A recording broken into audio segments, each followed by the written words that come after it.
Welcome back, Flight Simmers. This is Beetle Beast, and we are currently in a hold at Denny, which is where I left you guys last time around. We're about to exit that hold, fly the rest of the way in towards the Nashville airport. Some of this is going to be time accelerated just to keep things from being boring, which means I'll be shutting up and letting the airplane do its flying. But yeah, we're going to start this up and let it get going. So we're going to click Exit Hold here on the FMS.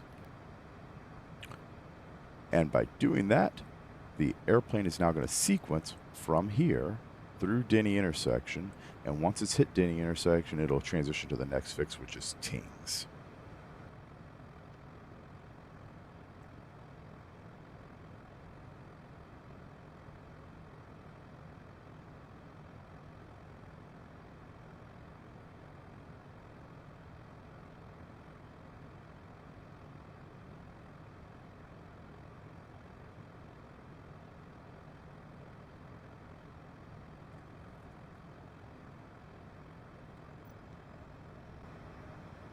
All right, as you can see, we've exited the hold now. We're going to Tings. I've pushed the power back up so we can start accelerating back towards our cruising speed, which will be near 300 knots.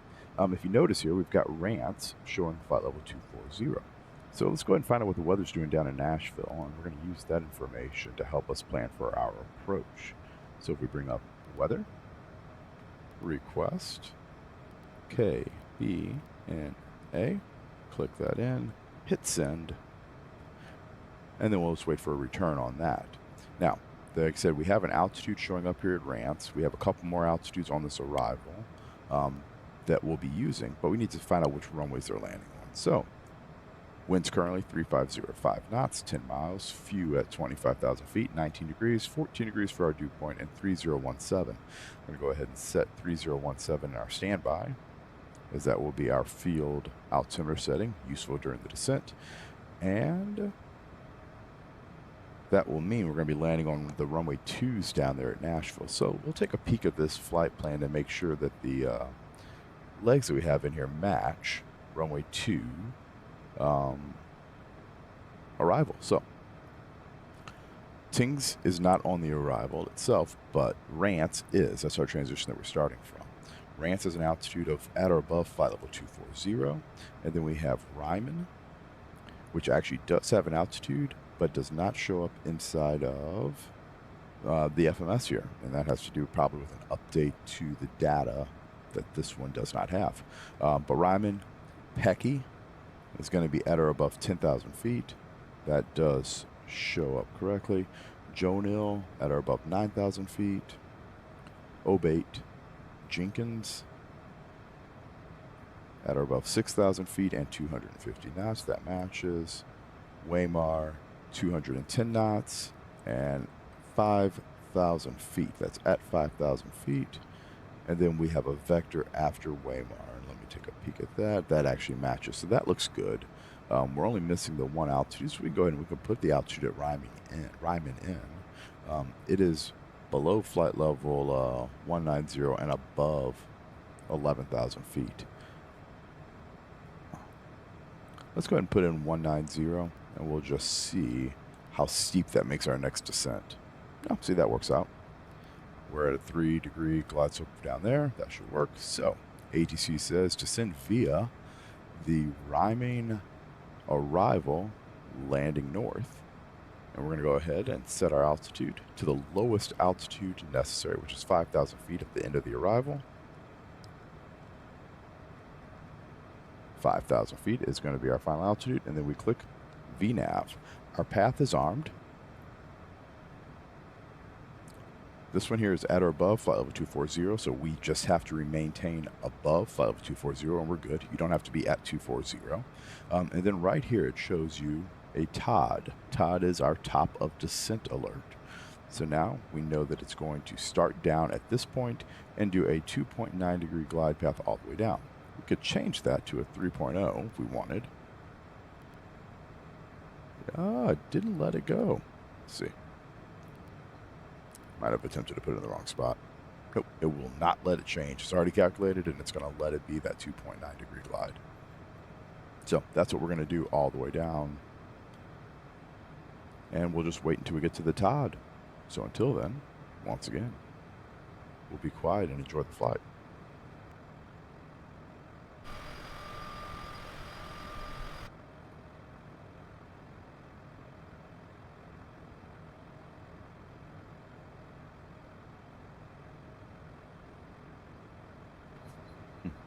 should probably talk about this too.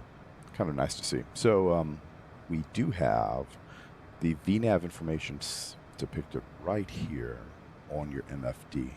This is going to show you how far it is until you reach your TOD in terms of time, distance, and if you were to start down right now, this is your direct to that point. You need a 1,200 foot per minute descent, which is a 1.4 degree glide slope to reach Rance at or above, well, that was Rance at or above flight level 240. This would take you all the way down, but this is all of the descent rate you would need.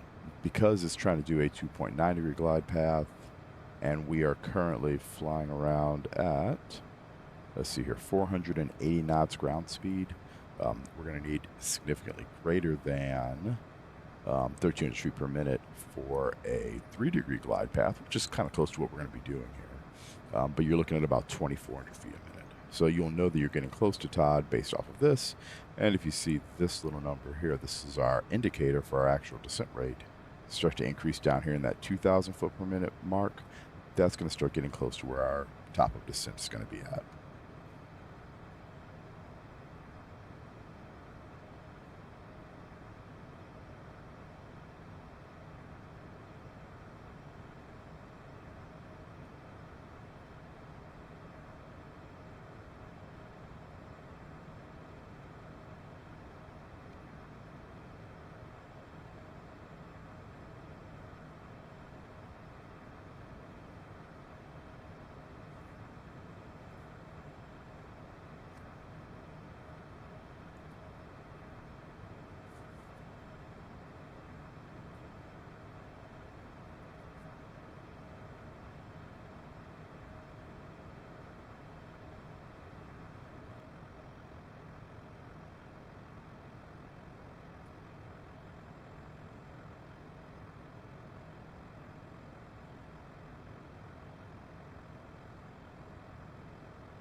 So, in the aircraft that I fly, and every airplane that I've flown with the Proline 21, there is an audible top of descent alert whenever you have your VNAV point set up. You're flying the aircraft in VNAV, and you start to approach the TOD. I don't think the sim does it. Right now, there should have been a chime, a ding ding, to let you know that you're about to start down, because you have it currently set up to begin this descent when the path intercepts. So you can see it right here. V path is now intercepted. It's going to pitch down, and it's going to get pretty close to that little circle. In the ideal world, if the aircraft's flying exactly the way it should be right in that circle. But I will say that I've noticed some issues inside of Flight Sim before when I'm playing with the VNAV where it doesn't actually work properly. And it just essentially starts a descent, and then this and this does not match up. So your snowflake here and your descent table doesn't show correctly. Right now, everything's looking pretty good. And you'd let ATC know that you vacated flight level 270 for the Ryman arrival. Just a required call, since all they told us to do was to descend via the arrival.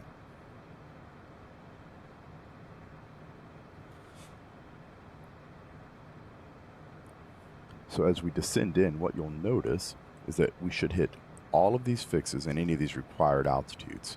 The only one that actually is a required altitude is the 5,000 feet. It's at 5,000 feet at 210 knots. If they're told to descend via, you are also expected to descend with all of the speeds that are going to be on the approach as well. So you've got to do both. You can't just say, oh, I'm going to go ahead and descend and not have to worry about the speeds. And like I said, the only one that I saw, we have the 250 and the 210 right there. If I come into perf, advisory VNAV's already on. There should be a button down here that would allow me to select speeds, and it would guarantee that the aircraft, it would actually bug the speeds over here on the left-hand side as well, to keep the airplane flying within the required speed limits. But that one doesn't have it. It's okay. It doesn't exist. So we'll just continue on towards Ryman, and then the next couple fixes here. Pecky, Jonil, Obate, and all the way down. The other nice thing, if you had the VNAV with the speeds enabled here, the FMS speeds, is it will give you a decelerate cue. So right down here in the bottom of the scratch pad, it would say decelerate, telling you that you need to slow your butt down before ATC violates you for busting a speed restriction at one of those fixes. If you do that, you end up with a phone number to take down and call, so ATC can talk to the pilot in command, which your name's already listed on the flight plan, so you're not getting away from them. They will find you, and they also know where you're landing. So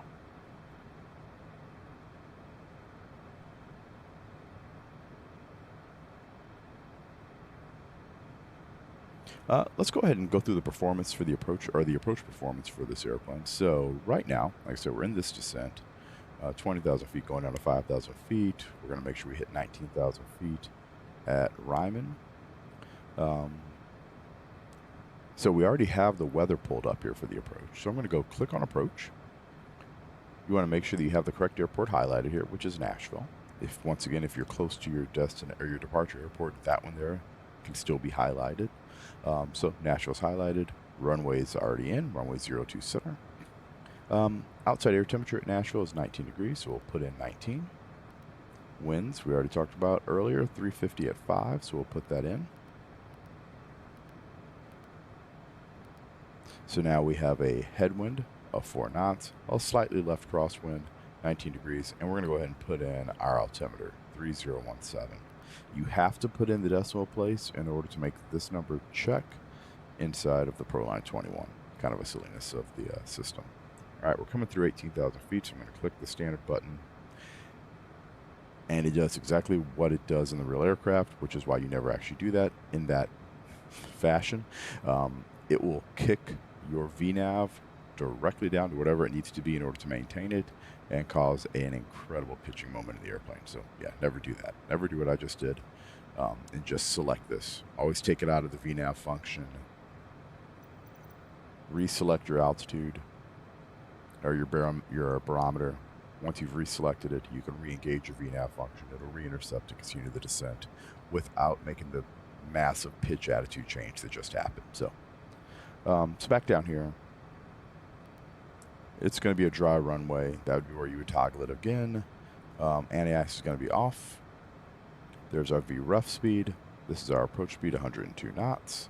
And our landing field length here is 2,400 feet. That's unfactored, 1.0 max performance landing, touching down hard, getting on your brakes. If you're flying in a Part 135 world, you would actually use some of these factors. It's 1.67 factored.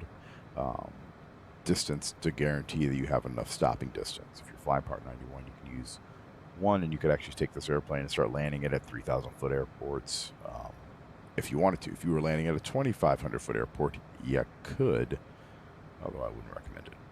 But I'm sure there's going to be some pilot out there who will tell me, yep, we do that all the time. So we'll hit the send button. That puts the speeds up here. And you can't see them, but they are in here. It says send complete. They're just somewhere way down here on the speed tape. So bring back to legs. Look, will be tuned. That's a good message to get. That means that we will auto-tune the localizer once we get close to the airport. So as we get in range of the airport, I think it's at like 20 miles or so, you'll get this little local auto-tune, and there will be a ghost needle that shows up here, showing the localizer path that we'll be flying to get to the airport. It's kind of slick, works out really well. I like it. All right, so obviously I'm going to take this in a notch. Jenkins down there. Oh, look at that. There's your ghost needle that I was just talking about.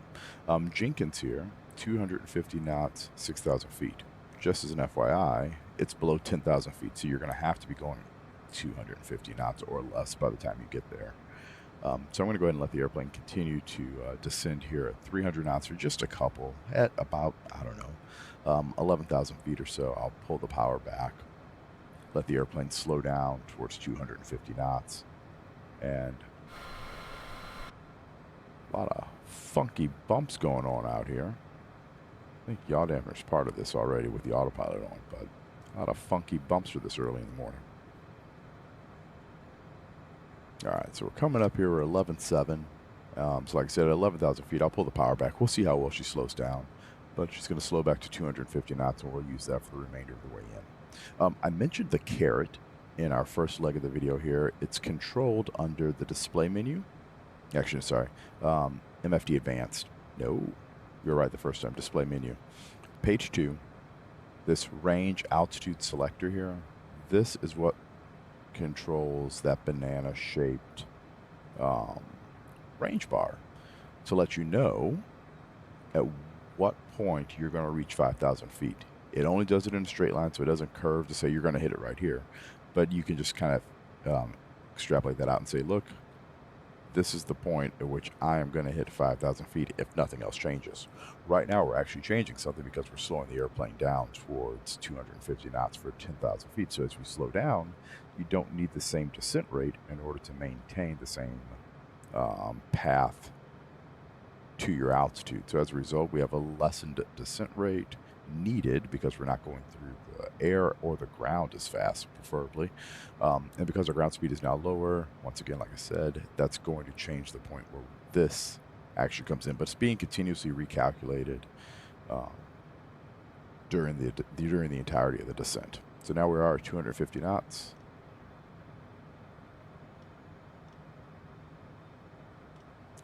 Trying to find a zoom that I like. That works.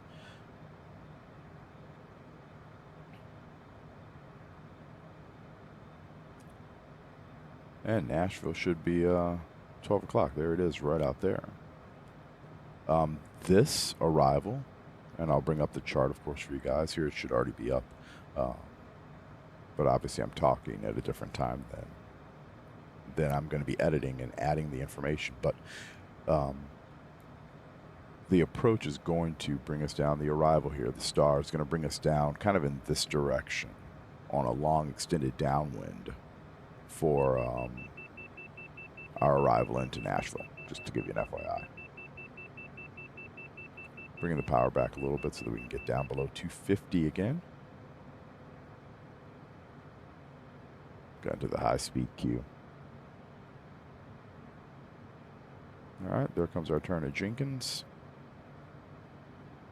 And now we're going to be slowing to 210 knots for Waymar.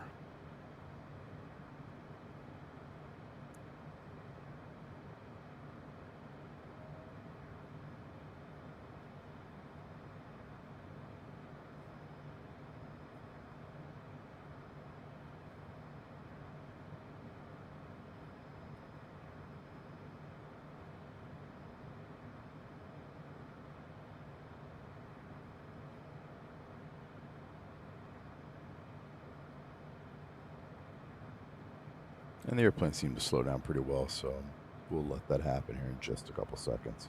Real quick, before we get too far into this, bring up our legs page again.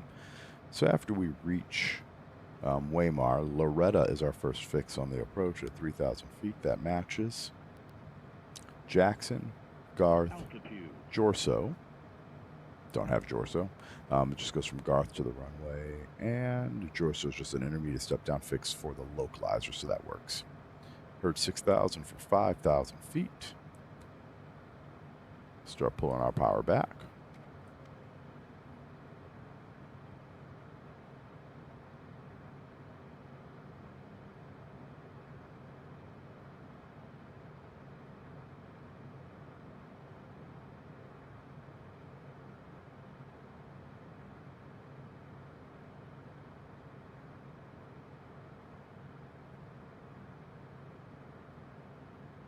And there's 210 knots. There's Waymar. And from there, we continue straight. So now we are on radar vectors. I'd like to get us outside of Garth at least before we start turning back in, just to kind of keep things, I say here, I want to keep it as normal as I can. And the real reason for that is I want to show the automation all the way down to the landing turning off the autopilot only a little bit before actual. Once the airplane's actually been already configured and flying at speed is when I'm going to try to turn off the autopilot. So we're just going to go ahead and let the airplane continue on. It's on this radar vector right now, this 200-degree vector, and it's going to fly that outbound. And we'll start another descent here. So we're going to take it out of VNAV mode, but we'll start ourselves down to about 3,000 feet. There are some towers that you kind of have to be wary of over on this side of the airport. Yeah, real life worries right there. But yeah, we'll start ourselves down here towards 3,000 feet. VNAV mode's turned off now. We're just in out. Vertical speed. And let's start making our turn.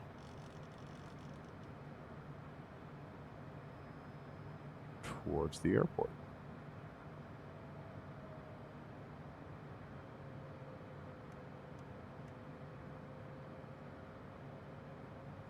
And hopefully this breakdown of the video works a little bit better for everyone's speed. You guys are able to take in the information with, I'd say, some ease, and hopefully it makes it a little bit more manageable to see each aspect of the flight as opposed to just getting that big, quick overview of everything on that previous flight. I know that sometimes a 45-minute video can be a lot to kind of digest at any given time, so hopefully, like I said, this helps. And if it does, please let me know. Drop it in the comments and shoot a message over. Love to hear from you once again. All right, so we're going to do our last step here, which is to extend the center line. We're no longer flying on that part of the star, the arrival. So I'm going to click this button, direct. I'm going to click Loretta, and the course inbound is 021. I'm going to type 021, which is the inbound course we want, and we're going to put it in there for the intercept. That gives us this little extended center line off of Loretta. Hit execute on that, and that brings our FMS course around to match the course of those ghost needles. All right, 3,000 feet will work at Loretta. It'll also work at Jackson. We're going to go ahead and start making our left turn. We'll square this base up a little bit. Actually, we'll bring it all the way around, as we are going to be getting pretty close to it. But we're getting down to 3,000 feet. That'll work fine. If we have to re-intercept and come back through, that'll work fine as well. Should be no issue. I think this is going to work without giving us a crazy intercept.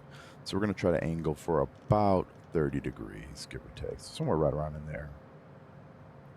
Yeah, looks like we're going to have to come back through the localizer because that's going to come through. I didn't engage anything yet, so that'll be fine. We'll just give ourselves a slightly left intercept angle.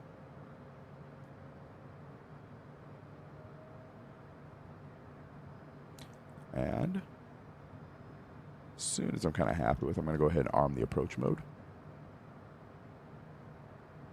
There we go. Approach mode is armed.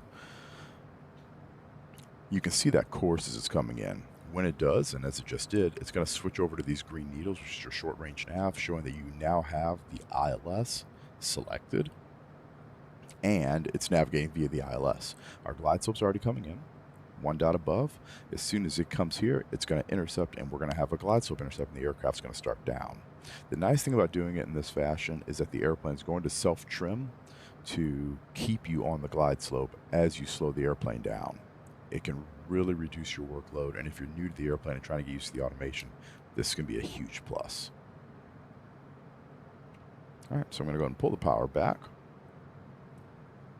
Make sure nothing strange is happening down here in my systems. We'll put in our first notch of flaps.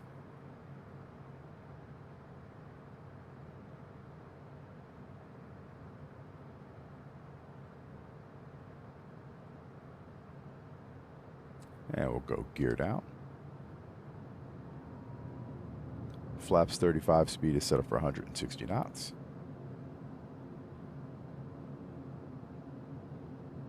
There goes our next notch of flaps. Those are final landing flaps. And then on the left-hand side, you can see this little green donut. That is your VREF speed being computed from the angle of attack of the aircraft. It's constantly pre-computed. So this is going to be real life, real time, exact angle of attack for your VREF speed.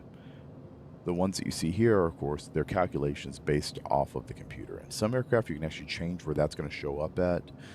This one here, I believe, is automatic, but if you notice, it corresponds with the angle of attack indicator that you see up here. I mentioned it in one of my other videos. I flew a Hawker. They have one of those angle of attacks on it. They're fantastic. If you have no speed data, you can fly this donut, and it's going to fly you right down the runway. Not down to the runway, but it's going to fly you on speed for an approach every time. Works out fantastic. So right now, we're at approach speed.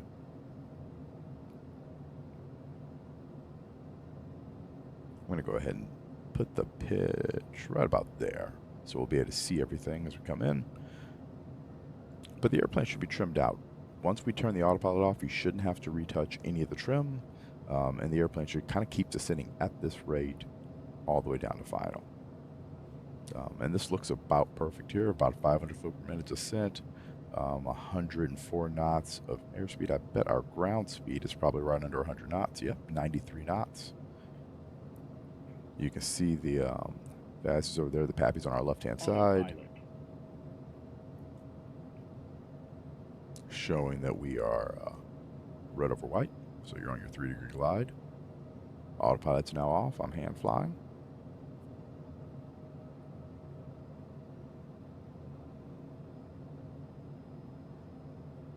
Like I said, once again, not having to touch the trim, simply allowing the airplane to fly where it is already trimmed up to go.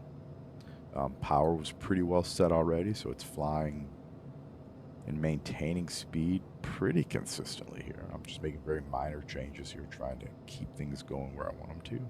Getting a little bit of bumps, but truthfully, in real life, that's almost to be expected too.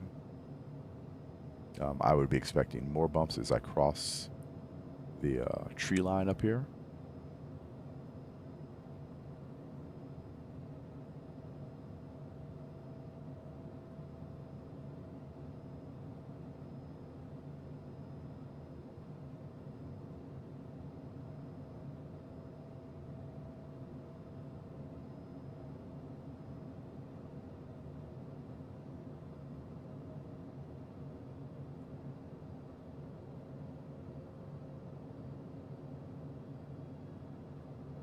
A little bit right of the center line. We're going to correct on that.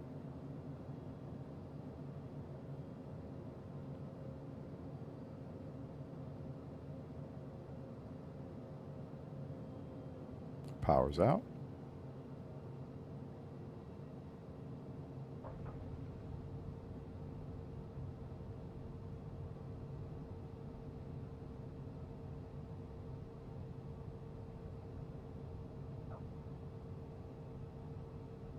And we'll establish our brakes.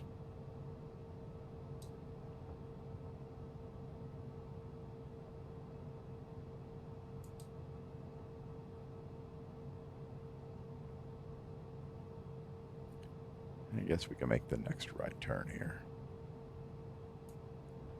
So that should, for the most part, conclude the how we fly this airplane with the Proline 21 Avionics from location to location on a daily basis. Hopefully this made some sense for you guys. I have no idea what the heck that is. Is that a little tug?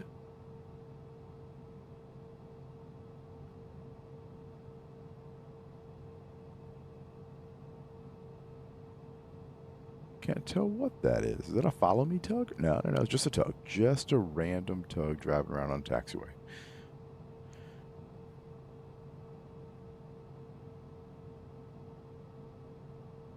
Yeah, I love it. I'm going to go ahead and try to follow it over towards signature, just this way.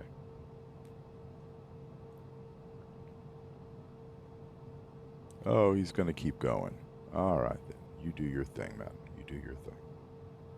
But yeah, hopefully this, like I said, hopefully it helps somebody. And you guys enjoyed the video. And if you did, like I said, give it a like, drop in a comment. If you have other questions about how people fly these types of aircraft, these business jets, let me know. If you've got a business jet out there that you think is really phenomenal, you want me to review, please send it over. I'd love to get my hands on on another business jet to fly here in Microsoft Flight Sim, and have something else to kind of play around with a little bit. As once again, I do really enjoy the simulator here, and I'm really excited to try out Flight Sim 2024 when it comes out a little bit later this year. Everything I'm seeing about it looks phenomenal. Sadly, I have this feeling it's going to make the environment feel even more so like work than Flight Sim 2020 has. But once again, I can't complain about it. This is a fantastic video game sim. The buildings aren't there. They should be. We'll go straight ahead here, and I think that's where the parking ramp actually is. But yeah, hopefully you guys enjoyed it. Hopefully it helps you. Wish you guys the absolute best. Wish you some happy simming, and look forward to hearing from you. Thanks again for watching, and enjoy your video game playing.